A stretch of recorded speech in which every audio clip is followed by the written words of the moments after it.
সকলোকে ভাৰ্চুৱেল পাঠশালালৈ আকৌ এবাৰ স্বাগতম জনাইছোঁ। প্ৰিপাৰেশ্যন নিশ্চয় সকলোৰে ইতিমধ্যে জোৰদাৰ হৈ উঠিছে। জোৰদাৰ কৰিবও লাগিব কাৰণ আপোনালোকৰ হাতত বৰ বিশেষ সময় নাই আৰু আহি থকা এই এক্সামটোৰ সহায়ক হোৱাকৈ আজিৰ এই ভিডিঅ'টো নিৰ্মাণ কৰিছোঁ, য'ত আমি 30টা সম্ভাৱনীয়তা থকা প্ৰশ্নৰ আলোচনা কৰিম, যিকেইটা প্ৰশ্ন আপোনালোকৰ এক্সামত সহায়ক হৈ উঠিব পাৰে। আৰু সময় বিশেষ নষ্ট নকৰোঁ, আমি পোনপটীয়াভাৱে আগবাঢ়িছোঁ প্ৰথমটো প্ৰশ্নৰ দিশে। প্ৰথমটো প্ৰশ্ন, 10 বছৰীয়া শিশু এটাৰ মানসিক বয়স যদি 12 বছৰ হয়, তেন্তে সেই শিশুটোৰ বুদ্ধাংক কিমান হ'ব? অপশ্যন দিয়া আছে। Option A 100, option B 110, option C 120 আৰু অপশ্যন ডি 140। শুদ্ধ অপশ্যন কোনটো হ'ব? আমি ইণ্টেলিজেন্সৰ ওপৰত যিটো ভিডিঅ' নিৰ্মাণ কৰিছিলোঁ, তাত ইতিমধ্যে IQ কি ধৰণে উলিয়াই, IQৰ ফৰ্মুলাৰ ওপৰত বিশদভাৱে আলোচনা কৰিছোঁ। IQ উলিয়াই কি ধৰণে? মেণ্টেল এজক ক্ৰনলজিকেল এজেৰে ডিভাইড কৰিব লাগিব আৰু তাৰ লগত পূৰণ কৰিব লাগিব কি? 100ক। আৰু তেতিয়া আমি কি পাওঁ? যিকোনো ব্যক্তি এজনৰ IQ উলিয়াব পাৰিম। আৰু এই প্ৰশ্নটোৰ ক্ষেত্ৰত মানসিক বয়স মেণ্টেল এজ কিমান হ'ব? 12 years। আৰু ক্ৰনলজিকেল এজ আমি যিটো কায়িক বয়স বুলি কওঁ, সেইটো কিমান হ'ব? 10 years। গতিকে আমি 12ক 10ৰে হৰণ কৰিব লাগিব, তাৰ লগত 100 পূৰণ কৰিব লাগিব, তেতিয়া উত্তৰটো পাই যাম। কিমান হ'ব? 120। গতিকে অপশ্যন চি হ'ব এই প্ৰশ্নটোৰ শুদ্ধ উত্তৰ। 2 নম্বৰ প্ৰশ্নটোৰ দিশে আগবঢ়াৰ আগতে আমি আলোচনা কৰি লওঁ, যোৱাটো ভিডিঅ'ত আপোনালোকৰ কাৰণে এটা প্ৰশ্ন আগবঢ়াইছিলোঁ, সেই প্ৰশ্নটোৰ উত্তৰটো আমি বিচাৰ কৰি চাওঁ। প্ৰশ্নটো আছিল এনেধৰণৰ: অবিৰত আৰু সামগ্ৰিক মূল্যায়ন কণ্টিনিউৱাছ এণ্ড কম্প্ৰেহেনচিভ ইভালুৱেশ্যন, যাক ছুটিকৈ আমি CCE বুলি কওঁ, তাৰ 4টা বৈশিষ্ট্য দিয়া হৈছে আৰু সেই বৈশিষ্ট্যকেইটাৰ কোনকেইটা শুদ্ধ তাক বিচাৰি উলিয়াব লাগে। বৈশিষ্ট্যকেইটা আছিল এনেধৰণৰ: প্ৰথম বৈশিষ্ট্য, অবিৰত আৰু সামগ্ৰিক মূল্যায়ন হৈছে স্কুল ভিত্তিক মূল্যায়ন, যিয়ে ছাত্ৰ ছাত্ৰীৰ বিদ্যায়তনিক আৰু সহবিদ্যায়তনিক সকলো দিশক সামৰি লয়। 2 নম্বৰ বৈশিষ্ট্য, অবিৰত আৰু সামগ্ৰিক মূল্যায়নৰ অবিৰত দিশটোৱে মূল্যায়ন নিৰৱচ্ছিন্ন আৰু নিয়মিত ব্যৱধানত হোৱা বুজায়। 3 নম্বৰ বৈশিষ্ট্য, অবিৰত আৰু সামগ্ৰিক মূল্যায়নৰ সামগ্ৰিক শব্দটোৱে মননাত্মক বিকাশৰ আটাইকেইটা স্তৰক সামৰি লোৱা বুজায়। 4 নম্বৰ বৈশিষ্ট্য, সহবিদ্যায়তনিক দিশটোৱে ব্যক্তিগত, সামাজিক, সহপাঠ্যক্ৰমিক কাৰ্যসূচী, দৃষ্টিভংগী আৰু মূল্যবোধ আদিকো অন্তৰ্ভুক্ত কৰি লয়। আমি ইয়াৰ পৰা শুদ্ধ বৈশিষ্ট্যকেইটা বিচাৰি উলিয়াব লাগে। এতিয়া আমি যদি চাওঁ, ইয়াতে যিটো 3 নম্বৰ বৈশিষ্ট্য আছে, সেই বৈশিষ্ট্যটো শুদ্ধ বুলি ক'ব নোৱাৰি। তাত কোৱা হৈছে অবিৰত আৰু সামগ্ৰিক মূল্যায়নৰ সামগ্ৰিক শব্দটোৰে মননাত্মক বিকাশৰ আটাইকেইটা স্তৰক সামৰি লোৱা বুজায়। কিন্তু অকল মননাত্মক কগনিটিভ ডেভেলপমেণ্টক সামৰি নলয়, সামগ্ৰিক শব্দটোৱে মননাত্মক, ভাৱাত্মক, ক্ৰিয়াত্মক আটাইকেইটা বিকাশৰ দিশকে সামৰি লয়। গতিকে ইয়াৰে 3 নম্বৰ বৈশিষ্ট্যটো শুদ্ধ নহয় আৰু সেইবাবে শুদ্ধ অপশ্যন হ'ব অপশ্যন এ, 1, 2 আৰু 4 শুদ্ধ। আগবাঢ়িছোঁ 2 নম্বৰ প্ৰশ্নটোৰ ফালে। প্ৰশ্নটো হৈছে এনেধৰণৰ: কোহলবাৰ্গৰ নৈতিক বিকাশৰ কিমানটা পৰ্যায় আছে? কোহলবাৰ্গৰ মৰেল ডেভেলপমেণ্টৰ লেভেল কেইটা আছে? প্ৰশ্নটোত তাকে সুধিছে আৰু অপশ্যন কেইটা দিয়া আছে ক্ৰমে 3টা, 6টা, 8টা আৰু 9টা। শুদ্ধ অপশ্যন কোনটো হ'ব? আপোনালোকক জনাই থৈছোঁ, এই কোহলবাৰ্গৰ যিটো নৈতিক বিকাশৰ তত্ত্ব, এইটো পিয়াজে আৰু ভাইগটস্কিৰ তত্ত্বকেইটাৰ সমানে গুৰুত্বপূৰ্ণ টেট এক্সামৰ দৃষ্টিকোণেৰে। গতিকে আপোনালোকে ইয়াৰ ওপৰত অকণমান পঢ়া শুনা কৰিব আৰু যিসকলে ইয়াৰ ওপৰত এতিয়াও পঢ়া শুনা কৰা নাই, তেওঁলোকক মই জনাই থৈছোঁ, অহা 3 দিনৰ ভিতৰত মই কোহলবাৰ্গৰ নৈতিক বিকাশৰ তত্ত্বটোৰ ওপৰত এটা একেবাৰে চুটি ভিডিঅ', প্ৰায় 10 মিনিটমানৰ ভিতৰতে গোটেইখিনি বিষয়ক সামৰি লৈ এটা ভিডিঅ' আপলোড কৰিম, আপোনালোকে চাব। গতিকে তাতে আমি ডিটেইলছ আলোচনা কৰিম। ইয়াতে শুদ্ধ উত্তৰটো আমি কৈ দিছোঁ। শুদ্ধ উত্তৰটো হ'ব অপশ্যন এ, 3টা। কোহলবাৰ্গৰ নৈতিক বিকাশৰ পৰ্যায় হৈছে 3টা। 3 নম্বৰ কুৱেশ্যন, শিক্ষাদানৰ সময়ত শিক্ষক এজনে কণ্ঠৰ তীব্ৰতা সলনি ভইচ মডুলেশ্যন কৰাটো কিহৰ উদাহৰণ? পুনৰ্বসনৰ দক্ষতা, উদ্দীপক পৰিৱৰ্তনৰ দক্ষতা, আৰম্ভণিকৰণৰ দক্ষতা নে প্ৰাপ্তিৰ দক্ষতা? শুদ্ধ অপশ্যন কোনটো হ'ব? আপোনালোকে যদি মন কৰিছে দেখা পাব যে শ্ৰেণীকোঠাত শিক্ষক এজনে যেতিয়া কোনো এটা পাঠদান কৰি থাকে, তেতিয়া তেখেতে কণ্ঠ খুব নিম্ন স্তৰত গৈ থাকি এটা নিৰ্দিষ্ট পইণ্টত বা এটা নিৰ্দিষ্ট শব্দৰ উচ্চাৰণৰ ক্ষেত্ৰত খুব উচ্চ স্তৰত কয় বা বহু সময়ত তাৰ ওলোটাটো কৰে, উচ্চ স্তৰত খুব দীঘলীয়াকৈ কৈ থাকি এটা সময়ত কোনোবা এটা শব্দ বা কোনোবা এটা পইণ্টত তেখেতে কি কৰিব নিম্ন স্বৰ ব্যৱহাৰ কৰে এইটো কিয় কৰে এইটো কৰে ছাত্ৰ ছাত্ৰীৰ মনোযোগ আকৰ্ষণ কৰিবৰ কাৰণে এই যে কণ্ঠস্বৰৰ তীব্ৰতাৰ সলনি কৰে ই হৈছে এটা ষ্টিমুলাছ এইটো হৈছে এটা উদ্দীপক যিয়ে ছাত্ৰ ছাত্ৰীৰ কি কৰিব মনোযোগ আকৰ্ষণ কৰিব আৰু সেই কাৰণে ইয়াতে শুদ্ধ উত্তৰ কোনটো হ'ব শুদ্ধ উত্তৰ হ'ব অপচন বি টো উদ্দীপক পৰিৱৰ্তনৰ দক্ষতা স্কিল অফ ষ্টিমুলাছ ভেৰিয়েশ্যন আমি ষ্টিমুলাছ ভেৰিয়েশ্যন অকল কণ্ঠৰ ক্ষেত্ৰতে নকৰোঁ আন ঠাইতো আমি ষ্টিমুলাছৰ ব্যৱহাৰ কৰোঁ আপোনালোকে যদি মন কৰিছে স্ক্ৰীনখনতে লক্ষ্য কৰিব আমি বাকি অপচন কেইটাৰ কাৰণে যিটো ৰং ব্যৱহাৰ কৰিছোঁ তাৰ পৰিৱৰ্তে শুদ্ধ অপচনটোৰ কাৰণে আমি ৰঙা ৰংটোক ব্যৱহাৰ কৰিছোঁ আৰু ইয়ে কি কৰিছে আমাৰ বাকি কেইটা অপচনৰ পৰা দৃষ্টি আঁতৰাই দৃষ্টি নিবন্ধ কৰিছে অপচন বি টোত আৰু ৰঙা ৰংটো এই মুহূৰ্তত আমাৰ কাৰণে এটা ষ্টিমুলাছ এটা উদ্দীপক আগবাঢ়িছোঁ পৰৱৰ্তী প্ৰশ্নটোৰ দিশে পৰৱৰ্তী প্ৰশ্নটো হ'ল এনে ধৰণৰ তলৰ কোনটো ক্ষেত্ৰ আবেগ প্ৰকাশ আৰু অনুভৱ ব্যৱস্থাপনৰ লগত সম্পৰ্কিত অপচন কেইটা দিয়া আছে অপচন এ প্ৰজ্ঞাত্মক ক্ষেত্ৰ অপচন বি ভাৱাত্মক ক্ষেত্ৰ অপচন সি ক্ৰিয়াত্মক ক্ষেত্ৰ অপচন ডি শব্দাৰ্থগত ক্ষেত্ৰ আপোনালোকে ব্লুমছ টেক্সনমি যদি পঢ়িছে বা মোৰ চেনেলটোত থকা ব্লুমছ টেক্সনমি যদি ভিডিঅ' কেইটা চাইছে তেতিয়াহ'লে নিশ্চয় জ্ঞাত হ'ব কোনটো শুদ্ধ উত্তৰ হ'ব আবেগ অনুভূতি এইবিলাক প্ৰকাশৰ লগত জড়িত হয় সদায় ভাৱাত্মক ক্ষেত্ৰ এফেক্টিভ ডমেইন গতিকে অপচন বি হ'ব ইয়াৰ কাৰণে শুদ্ধ উত্তৰ প্ৰজ্ঞাত্মক ক্ষেত্ৰ কগনিটিভ ডমেইনটো হৈছে আমাৰ মগজুৰ ক্ষমতাৰ লগত জড়িত আকৌ সাইকোমোটৰ ডমেইন ক্ৰিয়াত্মক ক্ষেত্ৰটো হৈছে আমাৰ শৰীৰটোৰ লগত জড়িত গতিকে এই প্ৰশ্নটোৰ কাৰণে শুদ্ধ উত্তৰ অপচন বি কুৱেশ্যন নম্বৰ 5 তলৰ কোনটো পিয়াজেৰ প্ৰজ্ঞাত্মক গঠনৰ মৌলিক প্ৰক্ৰিয়া অন্তৰ্ভুক্ত নহয় অপচন এ সংবেদন সেন্সেশন অপচন বি সন্তুলন ইকুইলিব্ৰেশ্যন অপচন সি একীকৰণ এছিমিলেশ্যন অপচন ডি উপযোগীকৰণ একোমোডেশ্যন কোনটো শুদ্ধ উত্তৰ হ'ব আমি কিছুদিন আগে ইয়াৰ ওপৰত বিশদভাৱে আলোচনা কৰিছোঁ আগৰ ভিডিঅ'টোত গতিকে আপোনালোক নিশ্চয় জ্ঞাত অপচন এ টো ইয়াৰ ক্ষেত্ৰত শুদ্ধ উত্তৰ হ'ব সংবেদনটো পিয়াজেৰ প্ৰজ্ঞাত্মক গঠনৰ মৌলিক প্ৰক্ৰিয়া অন্তৰ্ভুক্ত নহয় বাকি কেইটা সন্তুলন একীকৰণ উপযোগীকৰণ এই তিনিটা অন্তৰ্ভুক্ত হয় আগবাঢ়িছোঁ কুৱেশ্যন নম্বৰ 6ৰ ফালে শ্ৰেণীকোঠাৰ বহুভাষিকতাক মাল্টিলিংগুৱেলিজমক শিক্ষক এগৰাকীয়ে গণ্য কৰা উচিত সম্পদ হিচাপে বাধা হিচাপে সমস্যা হিচাপে এক ভৌগোলিক মুদ্ৰা হিচাপে শুদ্ধ অপচন কোনটো হ'ব আপোনালোকে যদি মন কৰিছে অসমৰ নিচিনা ঠাইত য'ত বিভিন্ন জাতি জনগোষ্ঠীয়ে বসবাস কৰে তাত সাধাৰণতে শ্ৰেণীকোঠাসমূহত বিভিন্ন ভাষা ভাষীৰ ছাত্ৰ ছাত্ৰীৰে ভৰপূৰ হৈ থাকে আৰু ইয়াৰ ফলত শ্ৰেণীকোঠাবিলাক কি হয় বহুভাষিক পৰিৱেশ এটাই বিৰাজ কৰে আৰু শ্ৰেণীকোঠাৰ যে এই বহুভাষিকত পৰিস্থিতি এটা এই পৰিস্থিতিক আপুনি কি ধৰণে গ্ৰহণ কৰিব সমস্যা হিচাপে ল'ব নে জিঅ'গ্ৰাফিকেল ইস্যু হিচাপে এৰাই চলিব নে ইয়াক সম্পদ হিচাপে ল'ব আপাত দৃষ্টিত যদি চাওঁ শ্ৰেণীকোঠাৰ এই বহুভাষিকতা আমাৰ বাবে এক সমস্যা কিন্তু শিক্ষক হিচাপে আপুনি ইয়াক গণ্য কৰিব লাগিব সদায় সম্পদ হিচাপে আৰু প্ৰকৃতাৰ্থত ই সম্পদেই হয় কাৰণ শ্ৰেণীকোঠাৰ বহুভাষিকতাই আপোনাৰ ব্যক্তিত্ব বিকাশতো সহায় কৰে নতুন নতুন ভাষা শিকাৰ ক্ষেত্ৰতো আপোনাক সহায় কৰে যাৰ ফলত সেই জনজাতীয় সেই জনগোষ্ঠীৰ লোকসকলৰ মাজত আপুনি কি কৰিব পাৰে সোমাই যাব পাৰে তেওঁলোকৰ লগত তেওঁলোকক জনাৰ সুযোগ পাব পাৰে গতিকে সদায় শ্ৰেণীকোঠাৰ বহুভাষিকতাক আপুনি সম্পদ হিচাপে গণ্য কৰিবই লাগিব আগবাঢ়িছোঁ কুৱেশ্যন নম্বৰ 7ৰ ফালে তাত সোধা হৈছে তলৰ কোনটো বক্তব্য চিন্তনৰ ক্ষেত্ৰত শুদ্ধ নহয় অপচন এ চিন্তাই ছবিক ভাষাৰ দৰে ব্যৱহাৰ কৰে অপচন বি চিন্তন এক প্ৰকাৰৰ তথ্যগত প্ৰক্ৰিয়া অপচন সি চিন্তন হ'ল প্ৰজ্ঞাত্মক প্ৰক্ৰিয়াৰ এক গোট আৰু অপচন ডি চিন্তন আৰু ভাষাৰ মাজত কোনো সম্পৰ্ক নাই শুদ্ধ অপচন কোনটো হ'ব শুদ্ধ অপচন হ'ব অপচন ডি টো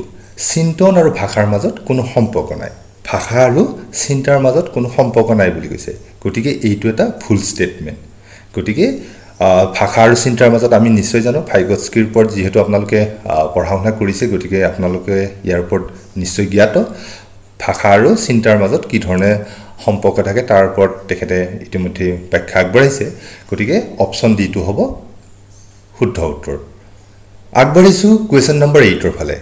শিক্ষাবিদ থৰ্ণ্ডাইকে উদ্ভাৱন কৰা নীতিসমূহৰ ভিতৰত তলৰ কোনটো শিকনৰ পৰিপূৰক নীতি অপশ্যন এ প্ৰস্তুতিৰ নীতি, অপশ্যন বি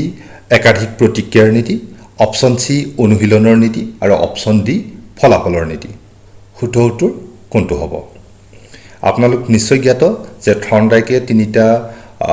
শিকনৰ প্ৰধান নীতি আগবঢ়াইছিল। সেইকেইটা হৈছে প্ৰস্তুতিৰ নীতি, অনুশীলনৰ নীতি, ফলাফলৰ নীতি। গতিকে স্বাভাৱিকভাৱে শুদ্ধ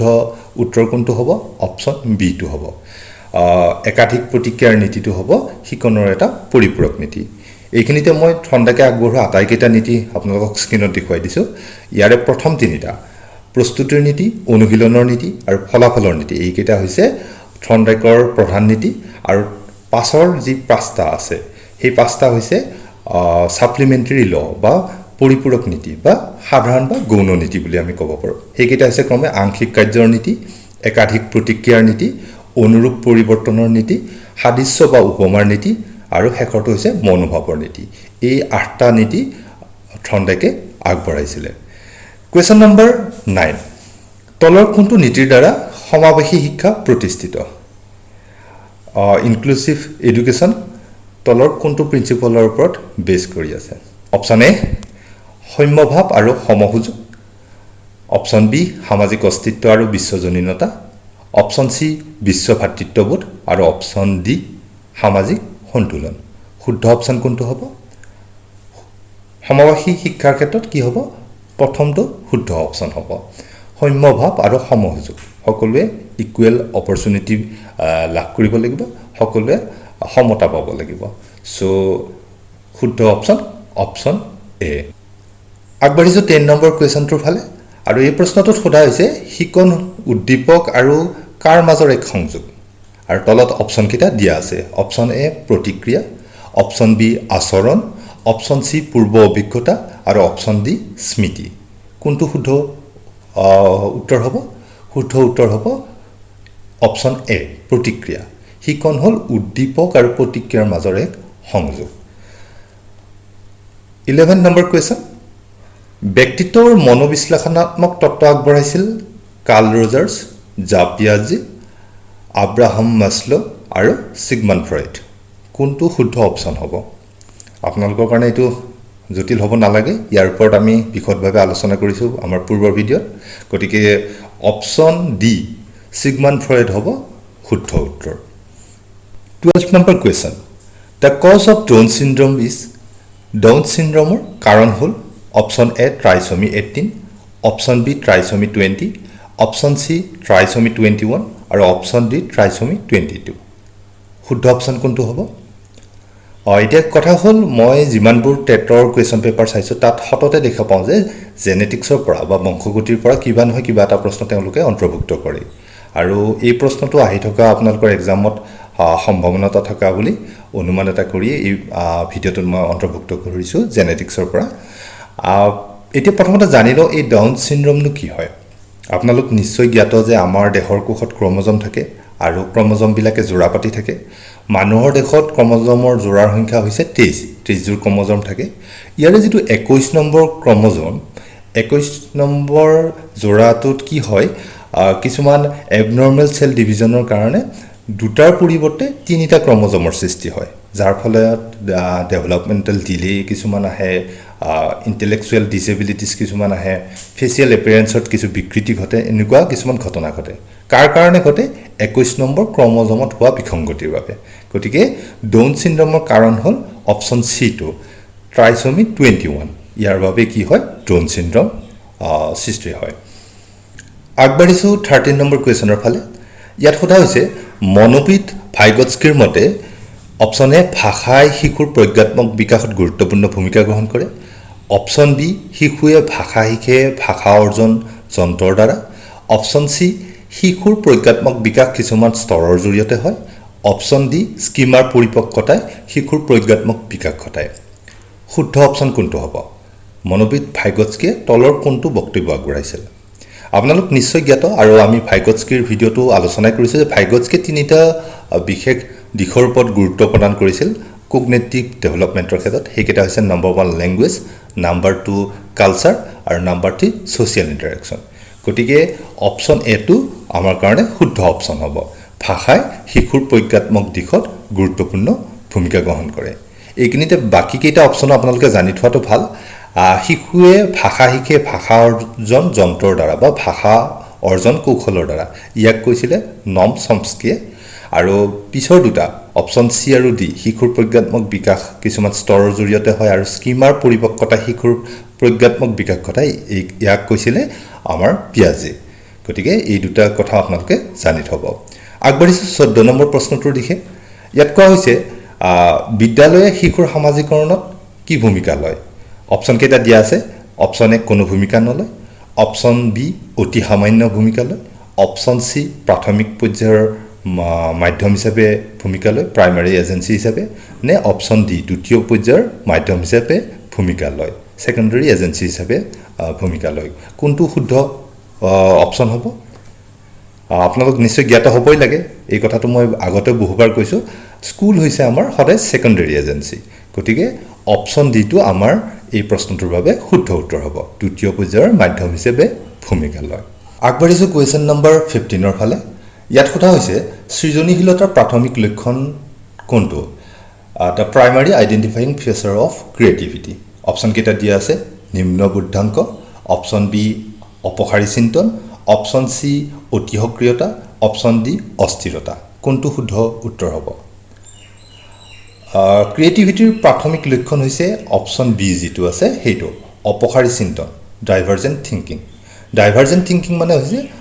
বিভিন্ন ডাইৰেকশ্যনত চিন্তা কৰিব পৰাৰ যিটো ক্ষমতা আমি যিটো কওঁ আউট অফ বক্স বুলি আমি যেতিয়া কোনোবা এজন ব্যক্তিক আউট অফ বক্স চিন্তা কৰা দেখো আমি এটা ধাৰণা লৈ ল'ব পাৰো যে মানুহজন যথেষ্ট ক্ৰিয়েটিভ তলৰ কোনটো তত্ত্বক পুনৰ্বসনৰ নীতি বুলিও জনা যায় তলৰ কোনটো তত্ত্বক কি কয় থিওৰি অফ ৰিএনফোৰ্সমেন্ট বুলিও ক'ব পাৰি অপশ্যন এ পৰম্পৰাগত অনুবন্ধন তত্ত্ব অপশ্যন বি উদ্দীপন প্ৰতিক্ৰিয়াৰ তত্ত্ব অপশ্যন সি অন্তৰ্দৰ্শন শিক্ষণ তত্ত্ব আৰু অপশ্যন ডি ব্যৱহাৰিক অনুবন্ধন শুদ্ধ অপশ্যন কোনটো হ'ব ৰিএনফোৰ্সমেন্ট থিওৰি বুলি আমি তলৰ কোনটো ক'ব পাৰো সেইটো হৈছে অপশ্যন ডি ব্যৱহাৰিক অনুবন্ধন যাক কোৱা হয় ইংৰাজীত অপাৰেণ্ট কণ্ডিশ্যনিং বুলি অপাৰেণ্ট কণ্ডিশ্যনিংক আমি কি ক'ব পাৰো থিওৰি অফ ৰিএনফোৰ্সমেন্ট বা পুনৰ্বসনৰ নীতি বুলি ক'ব পাৰো অকল ব্যৱহাৰিক অনুবন্ধনতকেই নহয় আমাৰ ল অফ এফেক্টকো আমি কি ক'ব পাৰো পুনৰ্বসনৰ নীতিৰে জনা যায় গতিকে অপশ্যন ডি টো হ'ব আমাৰ শুদ্ধ উত্তৰ আগবাঢ়িছো 17 নম্বৰ প্ৰশ্নটোৰ ফালে ইয়াত সোধা হৈছে অনুপ্ৰেৰণাৰ লগত জড়িত ইনষ্টিংক্ট থিওৰি আগবঢ়াইছিল কোনে অনুপ্ৰেৰণাৰ লগত জড়িত ইনষ্টিংক্ট থিওৰি আগবঢ়াইছিল কোনে option A McDougall option B option C William James আৰু অপশ্যন ডি স্কিনাৰ শুদ্ধ উত্তৰ কোনটো হ'ব শুদ্ধ উত্তৰ নিশ্চয় জানে ইনষ্টিংক্ট থিওৰি আগবঢ়াইছিলে কোনে ইনষ্টিংক্ট থিওৰি আগবঢ়াইছিলে মেকডোগলে উইলিয়াম মেকডোগলে আগবঢ়াইছিল ইনষ্টিংক্ট থিওৰি আগবাঢ়িছো 18 নম্বৰ প্ৰশ্নটোৰ দিশে ইয়াত সোধা হৈছে তলৰ কোনগৰাকী মনোবিদে শিকনৰ তত্ত্ব আগবঢ়োৱা নাই কোনগৰাকী আগবঢ়োৱা নাই সুধিছে আৰু তাত কাক কাক অন্তৰ্ভুক্ত কৰিছে option A Kohler option B Skinner option C BS Bloom আৰু অপশ্যন ডি থৰ্নডাইক এই প্ৰশ্নটো কিছু ইন্টাৰেষ্টিং হ'ব কাৰণ ইয়াতে আমি জানো গোটেই কেইজনকে আমি চিনি পাওঁ আৰু সকলোৱে শিকনৰ লগত জড়িত তেনেহলে কোন গৰাকী শিকনৰ তত্ত্ব আগবঢ়োৱা নাই আমাক সুধিছে এতিয়া কোহলাৰৰ কথা আমি জানো ইনসাইট লাৰ্নিঙৰ কথা আমি জানিছো স্কিনাৰে কি কৰিছিলে অপাৰেণ্ট কণ্ডিশ্যনিং আগবঢ়াইছিলে বেঞ্জামিন ব্লুমে ব্লুম টেক্সনমি আগবঢ়াইছিলে আৰু থৰ্নডাইকে শিকনৰ প্ৰধান নীতিকেইটাই আগবঢ়াইছে গতিকে শিকনৰ তত্ত্ব কোনে আগবঢ়োৱা নাই লাৰ্নিং থিওৰি কোনে আগবঢ়োৱা নাই সেইগৰাকী হৈছে অপশ্যন সি বেঞ্জামিন ব্লুম বিএছ ব্লুমে কি কৰা নাই লাৰ্নিঙৰ থিওৰি আগবঢ়োৱা নাই তেখেতে লাৰ্নিঙৰ ক্লাছিফিকেশ্যন কৰিছে তেখেতে বৰ্গীকৰণ কৰিছে শিকনৰ বৰ্গীকৰণ কৰিছে কিন্তু তেখেতে শিকনৰ তত্ত্ব আগবঢ়োৱা নাই গতিকে শুদ্ধ উত্তৰ অপশ্যন সি বিএছ ব্লুম এইটো আপোনালোকৰ কাৰণে গুৰুত্বপূৰ্ণ হ'ব পাৰে আপোনালোকে অকমান মন কৰিব আগবাঢ়িছো কোৱেশ্চন নম্বৰ 19 ৰ দিশে সহ পাঠ্যক্ৰমিক ক্ৰিয়াকলাপ মূলতঃ সম্পৰ্কিত অপশ্যন এ শিক্ষাৰ্থীৰ পেছাগত বিকাশৰ লগত অপশ্যন বি শাৰীৰিক বিকাশৰ লগত অপশ্যন সি সৰ্বাংগীন বিকাশৰ লগত আৰু অপশ্যন ডি মানসিক বিকাশৰ লগত শুদ্ধ অপশ্যন কোনটো হ'ব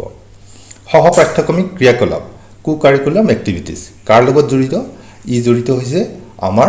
সৰ্বাংগীন বিকাশৰ লগত অল ৰাউণ্ড ডেভেলপমেণ্টৰ ওপৰত গতিকে অপশ্যন সি টো হ'ব আমাৰ শুদ্ধ উত্তৰ কুৱেশ্যন নম্বৰ 20 তলৰ কোনগৰাকী মনোবিদে মাল্টিপল ইণ্টেলিজেন্সৰ ধাৰণা আগবঢ়াইছে তলৰ কোনগৰাকী মনোবিদে মাল্টিপল ইণ্টেলিজেন্সৰ ধাৰণা আগবঢ়াইছে অপশ্যন কেইটা দিয়া আছে ক্ৰমে option A Spearman option B Thorndike option C John Mayer আৰু অপশ্যন ডি গাৰ্ডনাৰ শুদ্ধ উত্তৰ কোনটো হ'ব মই আপোনালোকক সদায় এই ধৰণৰ প্ৰশ্ন কিছু আগবঢ়াই আছো যে এই ধাৰণাটো কোনে আগবঢ়াইছে এই থিওৰিটো কোনে আগবঢ়াইছে ই তত্ত্বৰ উদ্ভাৱক কোন এনে ধৰণৰ কাৰণ আপোনালোকে যদি টেটৰ কুৱেশ্যন পেপাৰসমূহ চাই তাত দেখিব কমতে এটা প্ৰশ্ন আপুনি মুখামুখি হ'ব কোনো এটা থিওৰিৰ উদ্ভাৱক গৰাকীৰ নামটো সোধে আৰু সেই মই এনে ধৰণৰ প্ৰশ্ন আপোনালোকলৈ আগবঢ়াই আছো ইয়াৰ ক্ষেত্ৰত শুদ্ধ উত্তৰ কোনটো হ'ব মাল্টিপল ইণ্টেলিজেন্স কোনে আগবঢ়াইছিল অপশ্যন ডি গাৰ্ডনাৰে হাৱাৰ্ড গাৰ্ডনাৰে কি কৰিছিলে মাল্টিপল ইণ্টেলিজেন্সৰ ধাৰণা আগবঢ়াইছিলে আমি আগবঢ়িছোঁ নেক্সট কুৱেশ্যনটোৰ ফালে কুৱেশ্যন নম্বৰ 21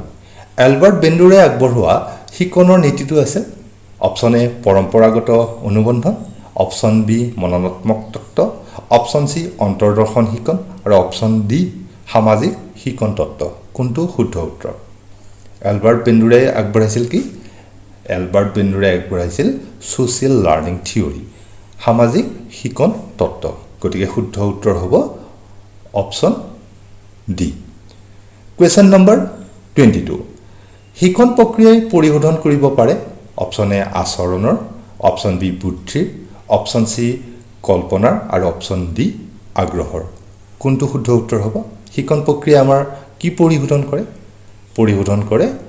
আচৰণৰ বুদ্ধি কল্পনা আগ্ৰহক সলনি কৰিব নোৱাৰে কিন্তু সলনি কৰিব পাৰে আমাৰ বিহেভিয়াৰক গতিকে শুদ্ধ উত্তৰ হ'ব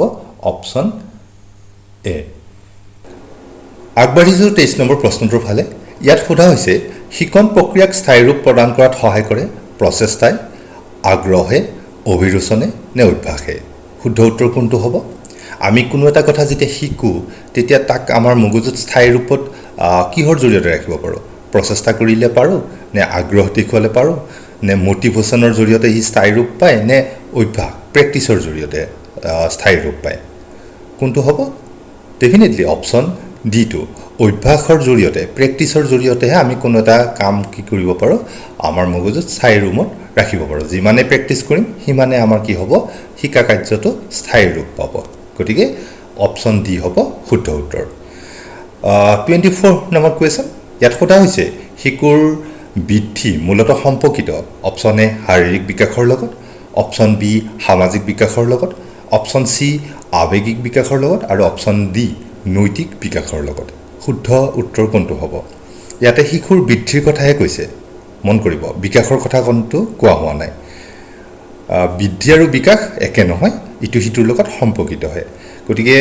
এই প্ৰশ্নটোৰ বাবে শুদ্ধ উত্তৰ কোনটো হ'ব শুদ্ধ উত্তৰ হ'ব শাৰীৰিক বিকাশৰ লগত শিশুৰ বৃদ্ধি মূলতঃ সম্পৰ্কিত অপশ্যন এ শাৰীৰিক বিকাশৰ লগত আগবাঢ়িছোঁ 25 নম্বৰ প্ৰশ্নটোৰ দিশে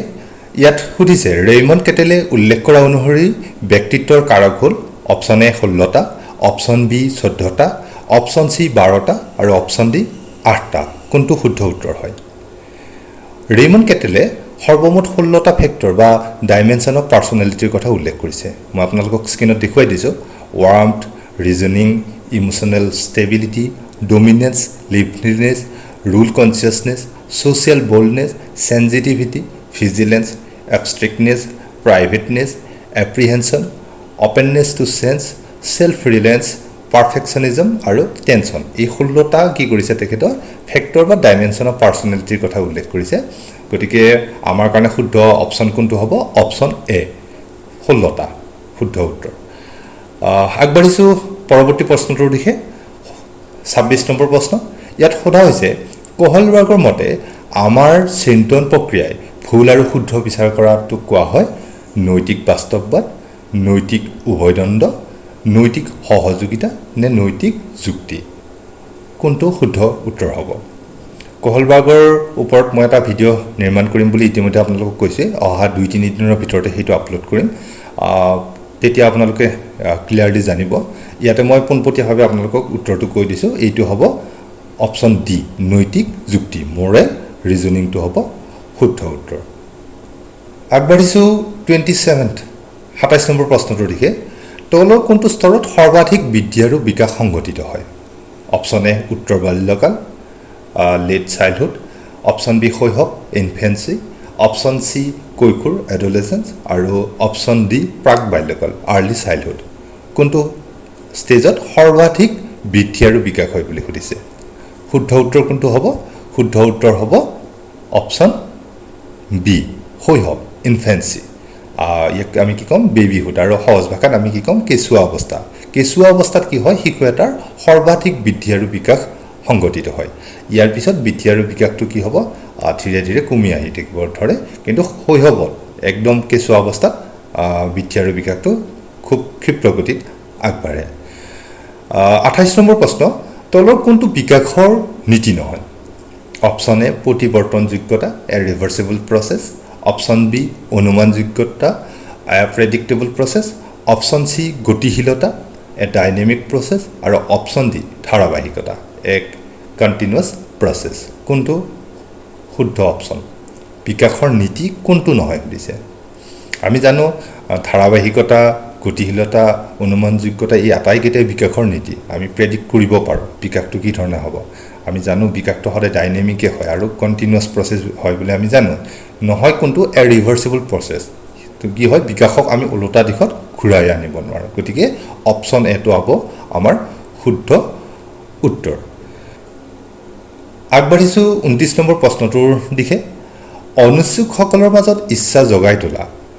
আগ্ৰহী কৰি তোলা শিক্ষাৰ প্ৰয়োজনীয়তা উপলব্ধি কৰিব নোৱাৰাজনৰ মনত উপলব্ধিৰ সৃষ্টি কৰা কামবোৰক কোৱা হয় অপচন এ শিকন অপচন বি অভিৰুচন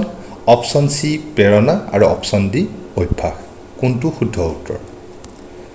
অনিচ্ছুকসকলৰ মাজত ইচ্ছা জগাই তোলা আগ্ৰহী কৰি তোলা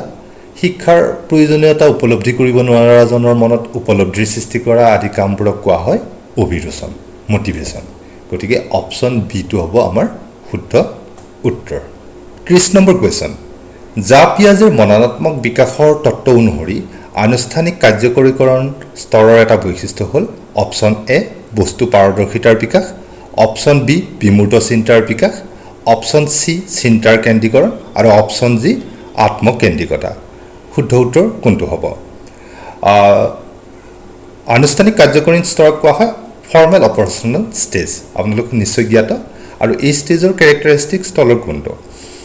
বস্তু পাৰদৰ্শিতাৰ বিকাশ অবজেক্ট পাৰ্মানেন্স এইটো ক'ত হয় কোনটো স্তৰত হয় এইটো হয় প্ৰথমটো স্তৰ সংবেদন সঞ্চালনমূলক স্তৰ যাক কোৱা হয় সেন্সৰি মটৰ ষ্টেজ অপচন সি যেটো আছে চিন্তাৰ কেন্দ্ৰীকৰণ আৰু অপচন ডি যেটো আছে আত্মকেন্দ্ৰিকতা এই দুইটা হয় প্ৰাক কাৰ্যকৰীকৰণ স্তৰত প্ৰি অপাৰেশ্যনেল ষ্টেজত 2 পৰা 7 বছৰৰ ভিতৰত বিমূৰ্ত চিন্তাৰ বিকাশ এইটো হয় ফৰ্মেল অপাৰেশ্যনেল ষ্টেজত আমাৰ যেটো অন্তিমটো কগনিটিভ ডেভেলপমেন্টৰ যেটো অন্তিম স্তৰ জাপিয়াজে উল্লেখ কৰা অনুসৰি তাত হ'ব আমাৰ বিমূৰ্ত চিন্তাৰ বিকাশ ডেভেলপমেন্ট অফ এবষ্ট্ৰেক্ট থিংকিং গতিকে এই প্ৰশ্নটোৰ বাবে শুদ্ধ উত্তৰ হ'ব অপচন বি শেষত আপোনালোকৰ অনুশীলনৰ বাবে এটা প্ৰশ্ন আগবঢ়াইছো আৰু এইটোৰে আজিৰ ভিডিঅটো সামৰিব ওলাইছো প্ৰশ্নটো হ'ল এনে ধৰণৰ সমস্যা সমাধানৰ প্ৰথমটো স্তৰ হ'ল the first step of problem solving is option A তথ্য সংগ্ৰহ ডাটা কালেকশ্যন অপচন বি সমস্যা চিনাক্তকৰণ identification of problem option C প্ৰকল্প নিৰ্মাণ formulation of hypothesis option D প্ৰকল্পৰ পৰীক্ষণ টেষ্টিং অফ হাইপথেচিছ কোনটো শুদ্ধ উত্তৰ হ'ব আপোনালোকে কমেন্ট বক্সত জনাব আৰু ইয়াৰ জৰিয়তে আজিৰ ভিডিঅটো সামৰিছো আগন্তুক টেট এক্সামৰ কাৰণে আগতীয়াকৈ শুভকামনা সকলোকে জনাইছো আৰু এই চেনেলটোৰ জৰিয়তে যিমানখিনি সম্ভৱ হয় মই আপোনালোকক আহি থকা এক্সামটোৰ কাৰণে সহায় আগবঢ়াবলৈ চেষ্টা কৰিম সকলোকে মৰম সকলোকে ধন্যবাদ জ্ঞাপন কৰি আজিৰ এই ভিডিঅটো ইমানতে সামৰিছো ধন্যবাদ